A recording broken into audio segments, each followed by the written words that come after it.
class 6. I hope you all are fine and safe at your home. Today is 2nd June 2021 and the day today is Wednesday. So let's first give a quick recap to your previous lesson. Then we'll talk about our today's lesson. And in our today's lesson, we are starting off chapter number 5 that says about plants and photosynthesis. So the last chapter was electrical circuits. I'm just giving it a very quick review because we have done it before as well. Electrical circuits. So what were the concepts that were discussed in electrical circuits? We talked about electrical conductors, electrical insulators. So what are conductors and insulators? Hurry up, tell me. Electrical conductor, yes. क्या होते हैं?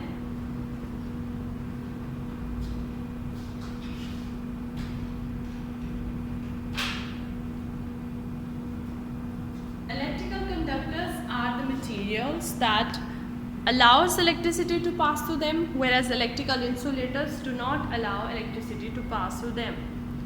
फिर बात आ जाती है insulators और conductors तो हमने पढ़ लिया. फिर बात आ जाती है करंट क्या होता है. Current is basically what is current.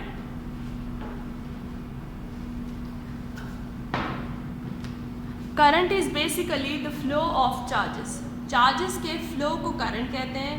अब हमने देखा कि कौन से चार्जेस होते हैं. 2 टाइप ऑफ चार्जेस होते हैं, positive charge and negative charge. So इनके फ्लो को हम क्या कहते हैं, हम करंट कहते हैं. और इसको मेजर करने के लिए क्या यूज होता है, M meter. So M meter is used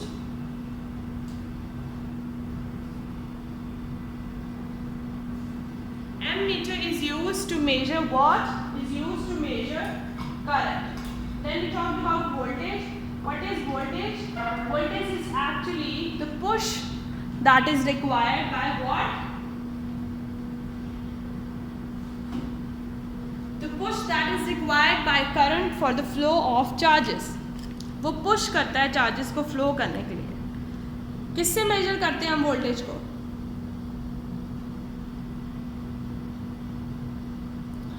Voltage can be measured with the help of an instrument that is called as voltmeter. So voltmeter is an instrument that is used to measure voltage. Now let's talk about our today's lesson, that is plants and photosynthesis.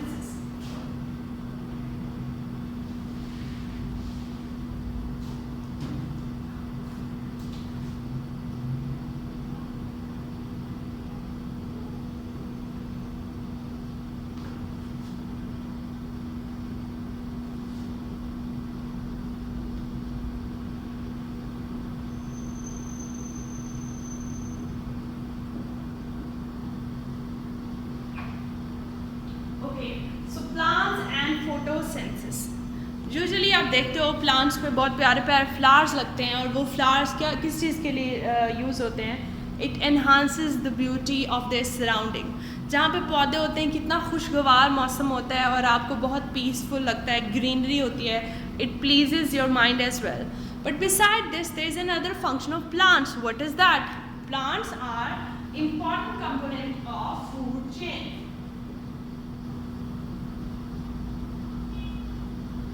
Food chain क्या होती है?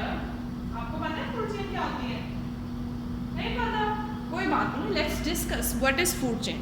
अब देखो आप, हम पहले food grow होती है, फिर कोई और खाता है, फिर उसको कोई और खाता है. लेट्स सी कैसे होता है. अब देखो कि ग्रास ग्रो हुई, ये ग्रास है, ये तो ग्रो हुई सोइल से.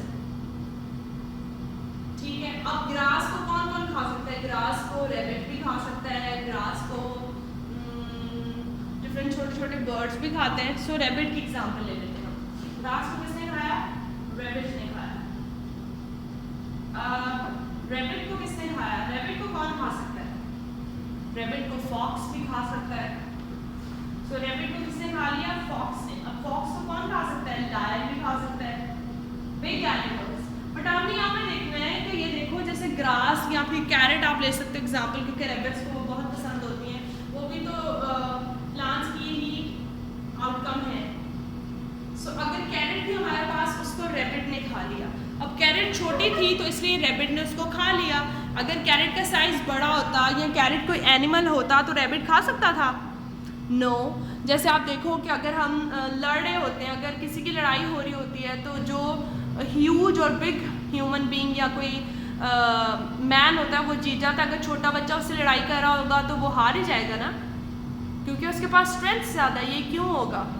सेम ग्रास जो है वो रैबिट ने खानी है, क्योंकि रैबिट जो है वो ग्रास को खा सकता है, ये कैरेट को। अब रैबिट से कोई बड़ा होगा जो रैबिट को खाएगा।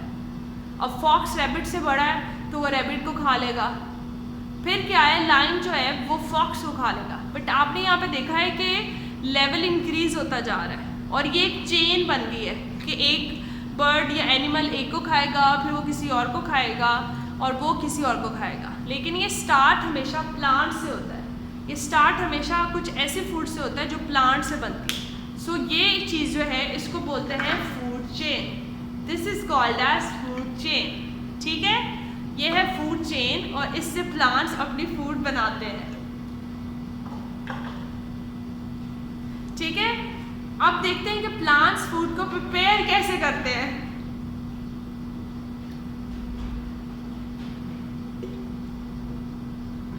Let's see that how plants prepare their food. अब आपको पता है लीफ जो है, फूड चेन आपको समझ आ गया? सो कहते हैं प्लांट्स बड़ा इंपॉर्टेंट पार्ट होता है फूड चेन का। हर फूड चेन जो है वो स्टार्ट प्लांट से होती है। लेकिन अगर प्लांट्स प्लांट्स को हम क्या कहते हैं? प्लांट्स जो होते हैं वो इम्पॉर्टेंट पार्ट है फूड चेन का। जैसे मैंने आपको एक्सप्लेन किया कि हर फूड चेन का जो स्टार्ट है वो प्लांट से होता है। तो अगर फूड चेन स्टार्ट ही नहीं होगी तो वो आगे कैसे जाएगी? अगर रैबिट को खाने के लिए कुछ मिलेगा ही नहीं तो ऑब्वियसली ये फूड चेन स्टार्ट ही नहीं होगी। और प्लांट्स में भी लीफ जो होते हैं, लीफ को ना फूड फैक्ट्रीज कहा जाता है। Food factories, leaves are called as food factories of the plants. अब लीव्स को फूड फैक्ट्रीज क्यों कहा जाता है? हम किसी और पार्ट को फूड फैक्ट्री क्यों नहीं कह रहे? क्योंकि लीव वो पार्ट है जहां पे फोटोसिंथेसिस होती है। फोटोसिंथेसिस अब क्या होता है? फोटोसिंथेसिस हम उस प्रोसेस को कहते हैं जिसके थ्रू प्लांट्स अपनी फूड को प्रिपेयर करते हैं। What is photosynthesis? Photosynthesis is actually that process through which plants prepare their food in leaves. अब क्या होता है, आपको पता है प्लांट्स जो है वो प्लांट भी ग्रीन कलर का होता है और लीव्स भी ग्रीन कलर के होते हैं। तो ग्रीन कलर उनका उनमें क्लोरोप्लास्ट होता है जिसमें होता है पिगमेंट क्लोरोफिल। क्लोरोप्लास्ट में क्या होता है? लेट्स सपोज ये क्लोरोप्लास्ट है, तो क्लोरोप्लास्ट के अंदर क्या होता है? Chlorophyll. We are taking this whole as a chloroplast for understanding.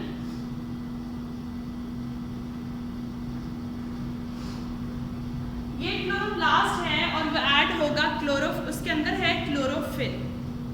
अब हम जैसे हमने कहा कि हम प्लांट्स को फूड फैक्ट्रीज कहते हैं। फूड फैक्ट्रीज का क्या मतलब है कि जो फूड की मैन्युफैक्चरिंग होती है, फूड जो बनती है वो लीव्स में बनती है। अब फोटोसिंथेसिस क्या होता है? फोटोसिंथेसिस वो एक प्रोसेस है जिसके थ्रू प्लांट्स अपनी फूड को बनाते हैं और उसमें क्लोरोफिल का बहुत इंपॉर्टेंट रोल है। क्लोरोफिल वो एक ग्रीन पिगमेंट है that helps chlorophyll along with the sunlight. Chlorophyll और सनलाइट फोटोसिंथेसिस में बहुत मेजर रोल प्ले करते हैं।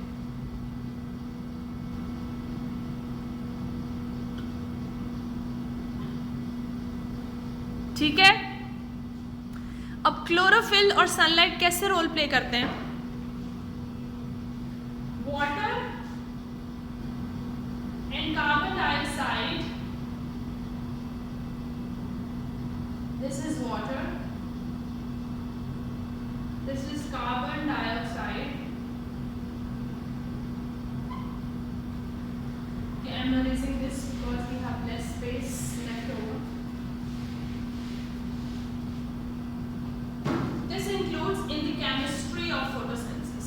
Chemistry means to say the chemical reaction that is involved in photosynthesis. So chemistry of photosynthesis, H2O plus O2 combines to give us, अब ये reaction sunlight की presence में होता है और क्लोरोफिल। प्लांट में क्लोरोफिल होना बहुत ज़्यादा जरूरी है for the making of food. Give C6H12O6 plus O2। अब ये क्या है? This is glucose which is the food of plants. अब आपने देखा है कि हमने इस फोटोसिंथेसिस का रिएक्शन पढ़ा है, that is called chemistry of photosynthesis, and you have to memorize this reaction as well. कि क्या होता है? H2O को हम कहते हैं water, that combines with CO2 which is carbon dioxide. In the presence of sunlight and chlorophyll it gives us glucose and oxygen. अब आपने देखा है कि जो लीव्स होते हैं वो बहुत ज़्यादा थिन होते हैं, फ्लैट होते हैं, बड़ा सरफेस एरिया होता है। वो इसलिए कि जितनी ज़्यादा सनलाइट एब्जॉर्ब करेंगे वो उतनी ज़्यादा वो फूड प्रिपेयर कर सकेंगे। ठीक है, जो उनका स्ट्रक्चर है वो बेस्ड ऐसे होता है।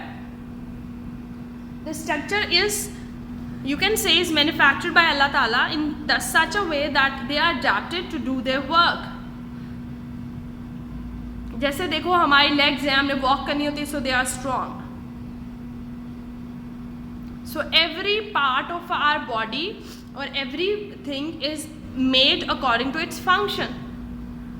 So जो leaves होते हैं वो flat होते हैं, thin होते हैं, और वो जितनी ज़्यादा sunlight absorb करते हैं उतनी ज़्यादा वो क्या होता है, फोटोसिंथेसिस का प्रोसेस उतना ज़्यादा फास्ट हो सकता है। इस चीज़ को हम क्या कहते हैं? This is called as photosynthesis. अब क्या होता है, अब हम देखें कि प्लांट में तो चलो लीफ में फूड बन गई, लेकिन वो पूरे प्लांट में फूड कैसे जाएगी? क्या वो लीफ में ही रहेगी? क्या पूरा प्लांट उससे फ़ायदा उठा सकता है? So let's discuss this. This is a very good question. Let's see how it is transported and transferred to the all other parts of the plant. Let's have a look. So first of all, what happens?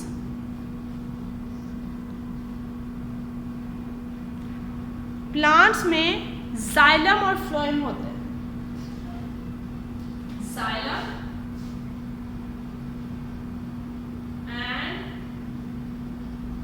phloem. अब इनको क्या बोलते हैं? xylem and phloem, they are collectively called as vascular bundles.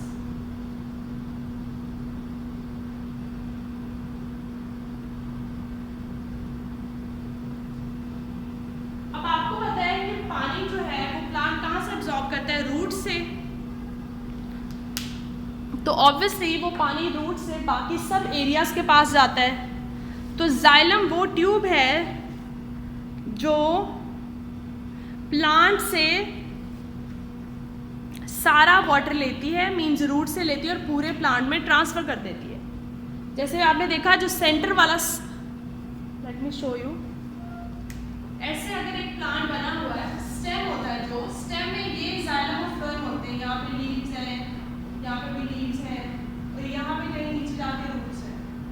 So the centre which is stem, it contains both xylem and phloem and they are transporting. अब xylem नीचे से root से पानी लेकर ऊपर भेजता है, और phloem जो है, हमने अभी बात की कि वो फूड मैन्युफैक्चर हुई, वो कैसे जाएगी बाकी पार्ट्स के पास? phloem उस फूड को लेता है और वो बाकी सारे पार्ट्स में ट्रांसफ़र कर देता है, जहाँ जहाँ रिक्वायर्ड होती है, जितनी अमाउंट में रिक्वायर्ड है। Got it? जैसे बड्स हैं, जैसे फ्रूट बनता है, फ्लावर बनता है, अगर उनको ज़्यादा अमाउंट में फूड चाहिए, एनर्जी चाहिए, तो वहाँ पे ज़्यादा ट्रांसफ़र हो जाती है। xylem and phloem, they are collectively called as vascular bundles, and they are used for the transportation of the food that is being manufactured in the leaves.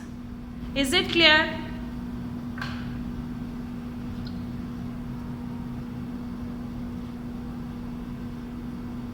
This is all for today's lesson. Now let's revise it. First of all, हमने देखा कि plants और flowers ये बहुत ज़्यादा environment को clean रखने में, ये pollution को absorb करते हैं. हम decoration में flowers को use करते हैं, use होते हैं.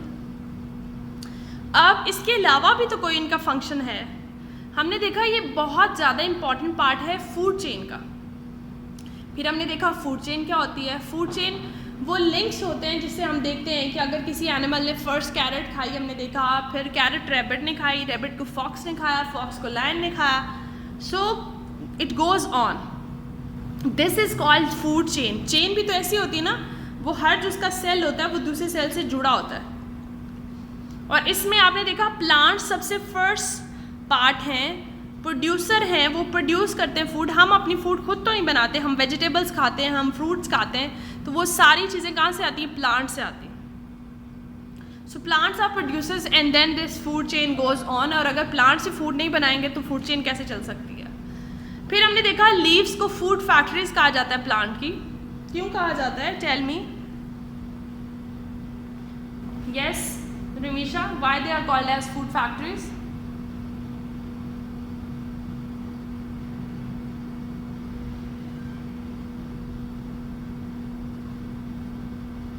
Yes, in plants, leaves are called as food factories because they prepare the food. Food is being prepared or manufactured in the leaves. फिर हमने देखा कि लीव्स में ग्रीन पिगमेंट होता है जिसकी वजह से लीव्स का कलर भी ग्रीन है और वो फूड को प्रिपेयर करने में बहुत ज़्यादा हेल्प करता है. Then we talked about the chemistry of photosynthesis. In this, H2O, which is water, and carbon dioxide, they combine together in the presence of what? In the presence of sunlight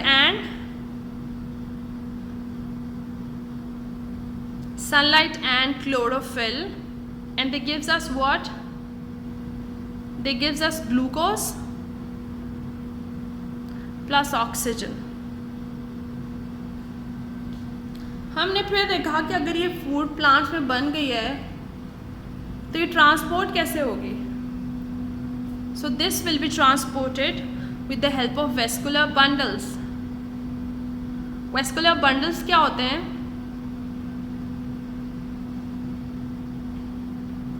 xylem and phloem are called as vascular bundles. Now xylem क्या करता है? जैसे आपको पता है कि roots में से प्लांट वाटर को एब्जॉर्ब करते हैं. अब वो वाटर जो रूट्स में से एब्जॉर्ब हुआ होता है वो बाकी पार्ट्स तक कैसे जाता है? जाइलम के through. Xylem is that vessel which takes the water from the roots to the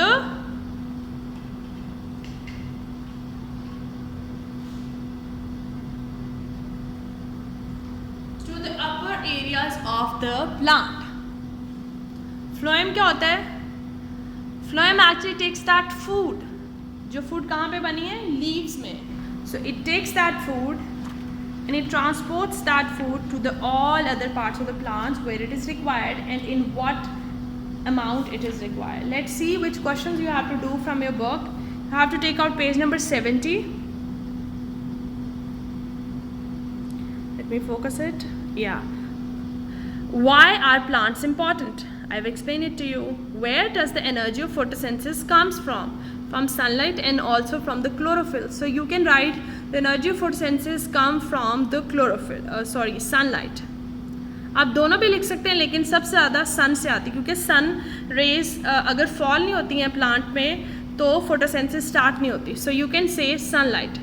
How does the shape of the leaves help them to do their job? I have explained it to you that how the shapes of the leaves plays an important role in photosynthesis. So you can find the answer of these questions from these two pages. You have to read them out and also you have to write the chemistry of photosynthesis and in this you have to write this equation. Got it? That's all for today. I hope it's clear. You just have to do 3 questions and these experiment we are not doing it right now. We'll do it when you will come to school. So we'll skip these 2 parts. Okay students, अल्लाह हाफिज़, happy learning.